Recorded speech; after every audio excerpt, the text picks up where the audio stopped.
Prince Oberyn Martell, the Red Viper, skilled, deadly and dangerous. This is a man with an alternative take on life, as he has displayed several times throughout his appearances in A Storm of Swords. A man who appears overly confident, perhaps even arrogant at times, only to have the ability to back up his demeanour. Oberyn is hands down one of my favourite characters from Game of Thrones, and I'm really looking forward to bringing you all his life story in today's video. I'm going to take you through the entire life of Oberyn, from his beginnings in Dorne to his untimely death at the hands of Ser Gregor Clegane in King's Landing. Welcome to Game of Thronelore. This is the life of Oberyn Martell, the Red Viper.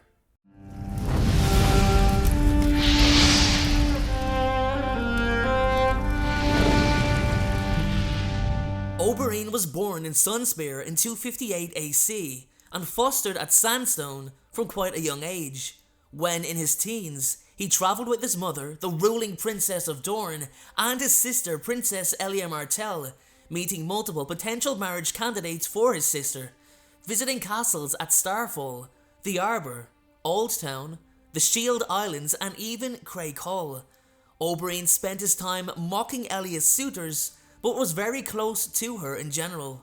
The last castle they visited was Casterly Rock, where they arrived shortly after the death of Joanna Lannister in childbirth. According to Oberyn, his mother and Lady Joanna had plans to wed either Oberyn to Cersei Lannister or Elya to Jaime Lannister, or both. Lord Tywin, however, was unreceptive of the suggestion, stating that his daughter would marry Prince Rhaegar Targaryen.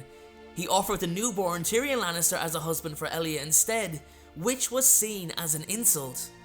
Appearance-wise, Oberyn is a tall, slender, graceful and extremely fit man, and has a lined and saturnine face with thin eyebrows and black, viper eyes and a sharp nose. His hair is lustrous and black, with only a few silver streaks, and recedes from his brow into a widow's peak. At the age of 16, Oberyn was found in bed with the paramour of Lord Edgar Ronwood, so the Lord challenged him to a duel. The duel, however, was only to first blood, given the prince's youth and high birth, and both men took cuts. Edgar's wounds, however, festered and killed him, and Oberyn has been known as the Red Viper ever since by friends and foes alike, due to rumours that he fought the duel with a poisoned blade. Afterward, Oberyn was sent to Oldtown, and then to Lys in temporary exile, though none called it such, in order for House Martell to make peace with House Ronwood, and Prince Quentyn Martell was sent as a ward to Ronwood. Oberyn travelled extensively in the Free Cities, where he learned much about poisons and perhaps even darker arts. He had studied at the Citadel, going as far as to forge 6 links of a maester's chain before he grew bored. He had soldiered in the disputed lands across the Narrow Sea, riding with the Second Sons for a time before forming his own company. It is said that he beds both men and women, and has begotten 8 bastard daughters called the Sand Snakes. Oberyn, however, does not let his children go up wanting. He takes responsibility for them, and actively seeks to help raise all his children, something few lords do when it comes to their bastard offspring. He teaches them how to defend themselves and allows them great independence in growing up. Oberyn did like to compete in tourneys, although it wasn't his strongest point. He was unhorsed by Prince Rhaegar Targaryen and Sir Barristan Selmy at a tourney at Storm's End, and was also present during the tourney at Harrenhal in 281 AC, where he danced with Lady Ashara Dane. Oberyn had a close relationship with his sister Elya. It is currently unknown where Oberyn was during Robert's Rebellion, possibly having remained in Dorne or being serving in Essos in a free company. During the sack of King's Landing, Ser Gregor Clegane raped and murdered Elya, and also killed her son Prince Aegon. Another Lannister knight, Sir Amory Lorch, then killed her daughter Princess Rhaenys. After hearing of these deaths, Oberyn attempted to raise Dorne for the exiled Prince Viserys Targaryen.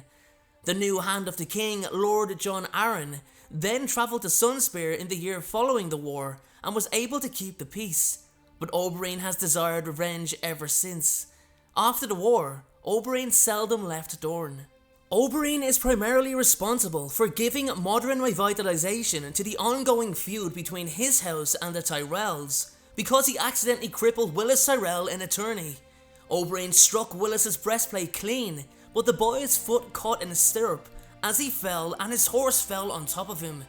Oberyn sent his very own maester to help treat Willis, who holds no grudge against him. The two correspond via Raven message, as both share a passion for horses.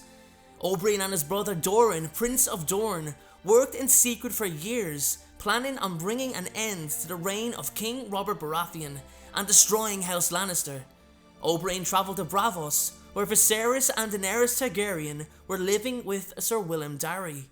Oberyn and Willem signed a secret marriage pact, with the Sea Lord of Braavos as witness, promising Viserys the hand of Princess Oberyn Martell in marriage, in return for Dorne's help in reclaiming the Iron Throne from House Baratheon. Oberyn eventually granted knighthood on his squire Sir Daemon Sand, while Prince Quentyn Martell chose to be knighted by Lord Anders Ronwood instead of Oberyn. Oberyn comes to King's Landing to claim his brother Doran's small council seat, and to finally receive justice for the death of his sister Elia, as had been promised to the Martells by acting hand of the king, Tyrion Lannister. Whenever he happens to see Tyrion, he asks when justice will be served. However, Lord Tywin Lannister plans to lie to Oberyn and claim that the now deceased Sir Amory Lorch was responsible for the deaths of Elia, her daughter Rhaenys and her son Aegon, although Amory had only killed Rhaenys during the sack of King's Landing. Oberyn is among those Lord Tywin Lannister considers as a possible candidate in marriage for his daughter, the widowed Queen Cersei. He gives King Joffrey Baratheon a red gold scorpion brooch for the royal wedding. After Tyrion is accused of Joffrey's murder, Oberyn is one of his judges. The day before a judgment is to be pronounced, Oberyn offers to be Tyrion's champion in a trial by combat against Ser Gregor Clegane, if Tyrion tells he was guilty of the murder of Elia. Tyrion denies any involvement of his father Tywin, but tells Oberyn that Amory killed Rhaenys and Ser Gregor Clegane killed Elia and Aegon. When Tyrion realizes that the witnesses' testimonies at the trial are sure to lead to a guilty verdict, he demands trial by combat.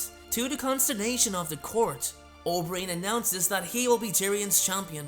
Tywin is angered, but grants Tyrion's request. The next morning, Tyrion is given leave to visit his champion. Oberyn plans to fight with a spear and use only light armor. He specifically warns Tyrion not to touch the weapon. He is confident, but Tyrion is not sure of his choice of weapon. Oberyn proclaims that today he will have justice for Elia and her children. In the trial by battle, Oberyn wounds Gregor several times by finding chinks in his armor, and severs Gregor's hamstring after the latter tires from chasing him. He breaks a spear in Gregor's belly, but rather than killing him, Oberyn insists that Gregor confess to Elia's murder. Changing the tide of the battle, Gregor trips Oberyn and smashes his armoured fist into Oberyn's face, destroying his teeth and knocking out his eyes, then smashing in the prince's skull. Before killing Oberyn, however, Gregor announces his guilt in the death of Elia and Aegon for all to hear. Oberyn, despite his gruesome death, still achieved vengeance against Ser Gregor, albeit posthumously. After coating his spear with deadly venom before their battle, he ensured that once his blade broke Clegane's skin, the night's days would soon be at an end, which, unbeknownst to Gregor, would instead leave him suffering a fate perhaps even worse than death. Oberyn Martell's personality itself was, for me, what made him such an interesting character. Despite his appearance in just one of the books, Pedro Pascal's portrayal of him in the TV show really does embody who I believe Oberyn was as a character, and made him even more likeable. It really was enjoyable researching Oberyn's life, and his story was definitely one worth being told. Thank you so much for watching. I truly appreciate your support. Everyone, notifications of uploads are more important than ever, so please, if you haven't already, turn those notifications on to make sure you're notified the moment my video goes live. Making videos is what I love to do, it's my dream and my passion, However, it does cost time and money to produce this content, so if you have $1 to spare to support me on Patreon in exchange for some exclusive unseen content, then you can click the Patreon link below or at the end of this video. Please only support me if you can afford it. And make sure to follow me on Instagram at InstaDeanJ and on Twitter at PotterFolklore. Check out my other videos appearing on screen, and please make sure, most importantly, to hit that subscribe button. Thanks again everyone, and please have a great day.